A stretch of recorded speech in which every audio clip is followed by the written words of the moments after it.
Well, Bills fans, it was fun while it lasted. And I mean, definitely. I did think that maybe, we were gonna go a few places, but I didn't think it was gonna be the breakout year that it was. But yeah, it was a breakout year to say the least.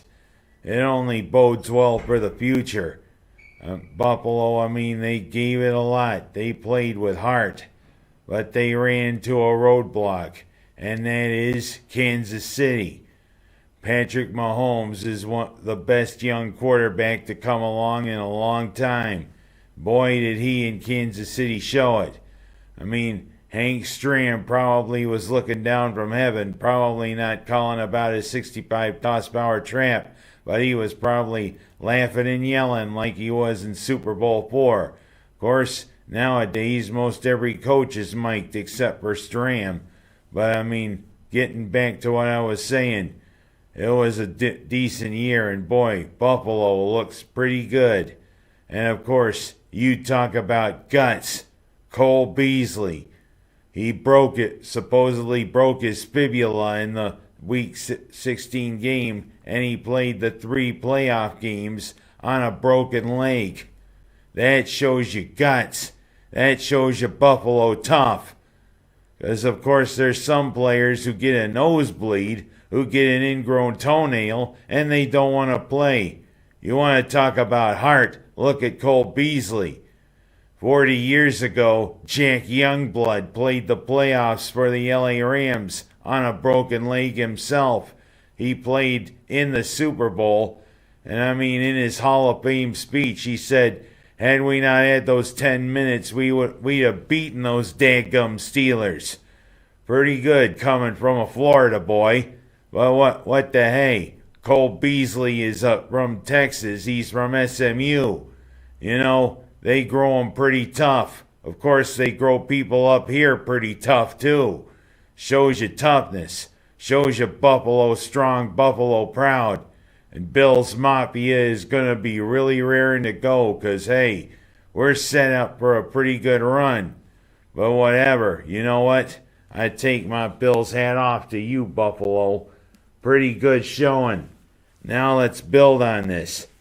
Now I'll go from talking about Buffalo strong to the Super Bowl matchup. Yeah. Our old tormentor, our old torturer, he's going to be in the Super Bowl for the 10th time with a new team. Yeah, Brady is going to be in there for a 10th time. Oh, joy. Oh, boy. Yeah, we get to see his ugly puss again at the Super Bowl. Anybody sick and tired of seeing his ugly puss?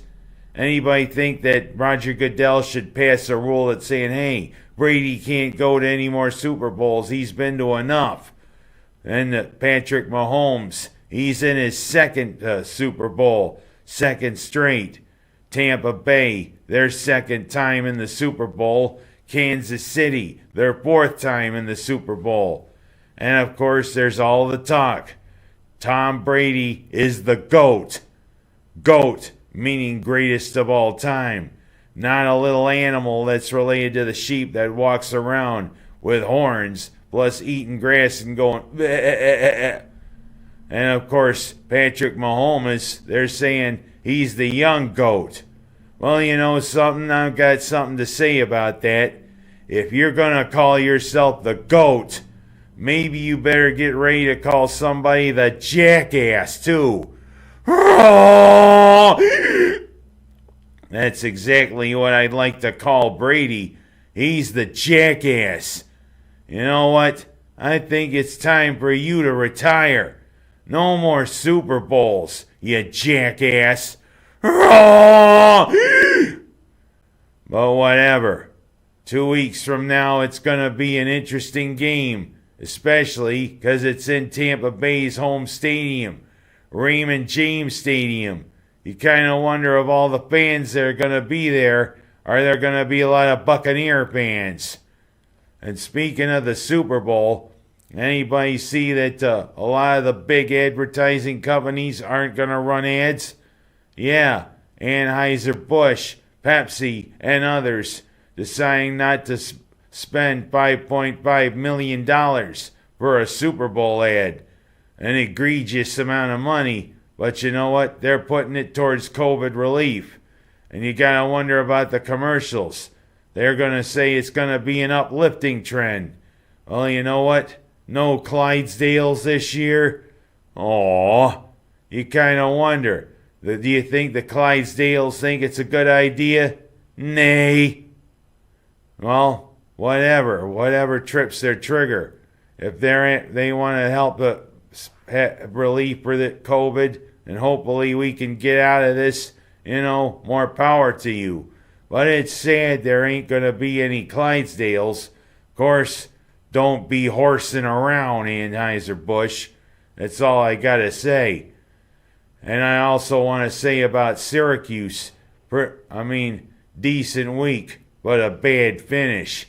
Yeah, pretty good win against Miami, and a pretty good statement win against Virginia Tech, especially when we needed a statement win to help pad our NCAA resume.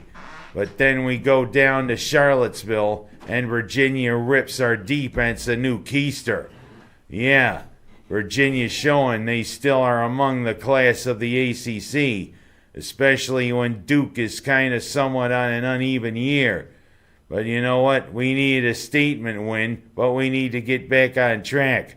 Because you know what? Just like the last few years, we're still on the bubble, Syracuse. You know what? We need another few statement wins, and we got only 10 games left to do that. Let's see what we can do, Cuse. And I do want to say, there's also this talk about a plant coming to Genesee County. Samsung's thinking of building a pretty good tech plant about 5-6 miles northwest of Batavia in the town of Alabama. Well, who'd have thunk there's a town of Alabama? Yet I don't see anything around there resembling Birmingham or resembling Montgomery. And I don't see any elephants there, because that's where the Tuscaloosa. But of course, Alabama's the township. Oakfield is the main village around there. And whatever. Those jobs would be pretty good coming to upstate New York. They say nearly 2,000 jobs. And of course, with a tech company like Samsung, there's going to be a lot of spin-off jobs. Western New York, Finger Lakes, upstate New York as a whole. We need the jobs. But be careful if you're going to the town of Alabama. Because like I said, that's where the Tuscaloosa. And I want to finish my report this morning talking about something I saw about The Bachelorette. Seems as though one of the main contenders has a mugshot from an arrest. Plus she engages in name-calling. One thing I have to say, who gives a damn about this show? Apparently millions of people do. But do I want to see something like this? I would rather see a wholesome show, like Sanford and Son.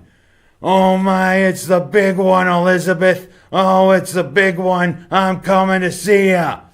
Of course, that was 40-some years ago, and nowadays people would be a little leery about Red Fox. But you know what? Wouldn't he make a great reality show contestant? Or how about Archie Bunker?